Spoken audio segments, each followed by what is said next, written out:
আসসালামু আলাইকুম রহমতুল্লাহি ওয়া হ্যালো এভরিওয়ান, আশা করি আপনারা সকলেই ভালো আছেন। আলহামদুলিল্লাহ, আমিও নতুন আরেকটি ভিডিও নিয়ে অনেক দিন পরে আপনাদের মাঝে হাজির হয়ে গেলাম। আর যেখান থেকে ভিডিওটি দেখছেন তাদেরকে অসংখ্য ধন্যবাদ। আশা করি অবশ্যই একটি লাইক দিবেন এবং সাবস্ক্রাইব করে চ্যানেলের সাথেই থাকবেন। তো আজ কিছু গুরুত্বপূর্ণ কথা বলবো, কথাগুলো না বললেই নয়। আসলে দেখুন, রমজান আসলো, আবার দেখতে দেখতে চলেও গেল। আসলে সময় যে কতটা মূল্যবান এটা কিন্তু আমরা মূল্য দিতে চাই না সময়কে। তা সময়টা কিন্তু অনেক দামি একটি জিনিস। সময় কিন্তু কারোর জন্য অপেক্ষা করে না, সে নিজের গতিতে চলতে থাকে। তো এই জন্য আর কি আমরা যদি ভাবি যে সময়, এই যে আজ শুক্রবার, আজ শনিবার, এভাবে দেখবেন সময় চলে যাচ্ছে। 30টা রোজা দেখতে দেখতে চলে গেল। আর এই ভিডিওটা কিন্তু শেষের রমজানের ভিডিওটা, ইফতারির থেকেই ভিডিওটি শুরু করা। তো আশা করি আপনারা সবাই ফুল ওয়াচ করবেন এবং সম্পূর্ণ ভিডিওটি দেখবেন। প্রিয় আপুরা, বোনেরা এবং প্রিয় দর্শকরা, আজকে কিন্তু আমি এমন কিছু কথা আপনাদের সাথে বলতে চাই যেটা আমরা প্রতিদিনই কিন্তু দেখি, করি, কিন্তু গুরুত্বই দেই না। আর সেটা হচ্ছে সময়ের মূল্য এবং আমাদের কথা। আল্লাহ তাআলা কিন্তু কোরআনের সময়ের কসম করেছেন। ভাবুন তো, আল্লাহ কেন সময়ের কসম করবেন? কারণ সময় কিন্তু অনেক মূল্যবান একটি জিনিস। এতটাই মূল্যবান যে একবার চলে গেলে আর কখনোই কিন্তু ফিরে আসে না। আপনি হাজার চেষ্টা করলেও, আপনি কোটি কোটি টাকা আপনি ব্যয় করলেও কিন্তু সময়কে কখনোই আপনি ধরে রাখতে পারবেন না। তা আমরা কিন্তু অনেক সময় ভাবি, আজকে একটু গল্প করলাম, একটু আড্ডা দিলাম, সমস্যা কী? কিন্তু ধীরে ধীরে কিন্তু এই একটু একটু সময় আমাদের জীবন থেকে বড় বড় অংশ নিয়ে যাচ্ছে। আমরা যে সময়ের মূল্য দিই না, এর জন্য আমরা বুঝি না যে সময় এটা কি। বিশেষ করে আমরা যারা নারী আছি, যখন আমরা একসাথে কিন্তু 4 জন 5 জন 6 জন একসাথে হই, তখন কি হয়? আমরা গল্প করি, এই বাড়ির কথা বলি, ওই আপুর কথা বলি, কারো সংসারের কথা, কারো ভুল, কারো সমস্যা আমরা কিন্তু বলি। আমরা কিন্তু চুপ থাকি না। কখনো কি আমরা এটা ভেবে দেখেছি এই কথাগুলো কি আল্লাহ পছন্দ করেন? কখনোই কিন্তু আমরা এটা ভেবে দেখি না। আমরা হয়তো মনে করি আমি তো সব সত্য কথাই বলছি, কিন্তু ইসলাম আমাদের শিখিয়েছে যদি সেই সত্য কথা কারোর কষ্ট দেয়, তাহলে সেটাও কিন্তু একটি গীবত, পরনিন্দা। একটু চিন্তা করুন তো, যদি কেউ আমাদের নিয়ে এইভাবে কথা বলে, আমরা কি খুশি হব? না, আমরা খুশি হব না, আমরা কষ্ট পাবো, মন ভেঙে যাবে। এজন্য রাসূল সাল্লাল্লাহু আলাইহি ওয়াসাল্লামও কিন্তু হাদিসে বলেছেন, যে ব্যক্তি আল্লাহ ও আখিরাতে বিশ্বাস করে সে যেন ভালো কথা বলে, না হয় চুপ থাকে। কি সুন্দর হাদিস, তাই না? ভালো কথা বলো, না হলে চুপ থাকো। আমরা কি এটা মানি? আমরা কিন্তু এটা মানি না। আমরা যখন একসাথে বসি, তখন যদি আমরা কারো বদনাম না করে, কারো ভুল না তুলে ধরে, বরং ভালো কিছু কথা বলি, ইসলামিক আলোচনা করি, নিজের ভুল নিয়ে ভাবি, তাহলে সেই সময়টা কিন্তু বরকতময় হয়ে যাবে। একটা কথাই ভাবুন, মনে রাখবেন সব সময়, সময় শুধু কাটানোর জন্য না, হিসাব দেওয়ার জন্য। আল্লাহ কিন্তু কিয়ামতের দিন প্রতিটা সেকেন্ডেরও হিসাব চাইবেন, হিসাব নেবেন। তখন আপনি আমি কি হিসাব দিব? একবার কিন্তু আমাদের ভাবা উচিত। কিয়ামতের দিন আল্লাহ আমাদের জিজ্ঞাসা করবেন, তোমার জীবন কোথায় ব্যয় করেছো? তোমার সময় কোথায় নষ্ট করেছো? আমরা কি উত্তর দিব তখন?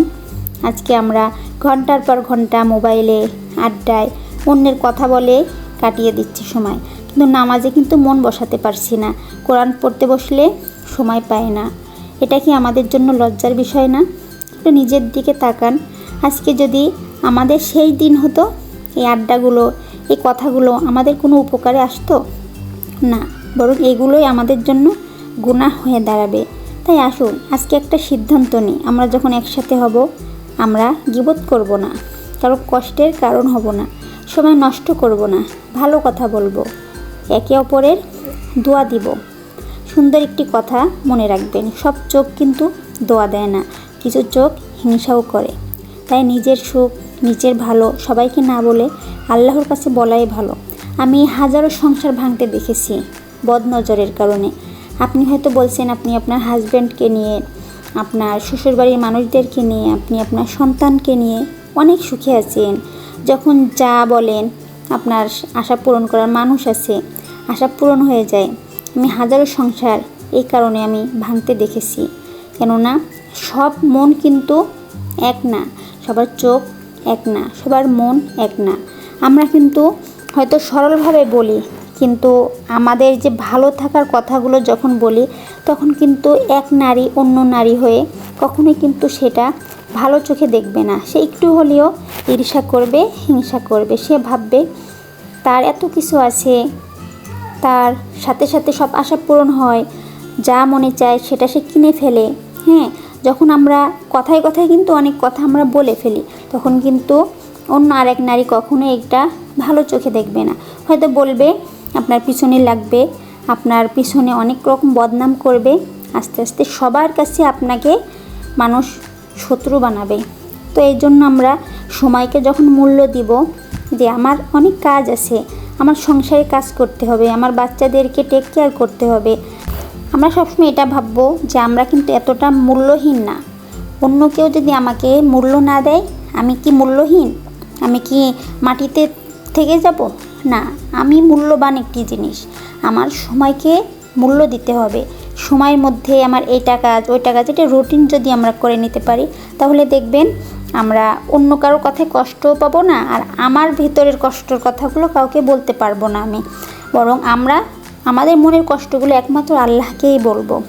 তারপরও অনেক সময় আমরা মানুষকে বলি, কিন্তু মানুষের বললে কোনো ফায়দা নেই, সত্যিই কোনো উপকারে আসে না মানুষকে বললে, বরং বদনামের বোঝা মাথায় উঠাতে হয়, বদনামের বোঝা মাথায় তুলতে হয়। এই জন্য আমরা কারোর কাছে কিছু না বলে একমাত্র আল্লাহকেই বন্ধু করে নিব। তো কথাগুলো আপনাদের কাছে কার কেমন লাগবে জানি না, কিন্তু খুবই উপকারী কথাগুলো। আশা করি মন দিয়ে শুনবেন এবং সম্পূর্ণ ভিডিওটি দেখবেন। তো এইভাবে কিন্তু আমরা ঈদের দিন চলে গেলাম আম্মুদের বাসায়।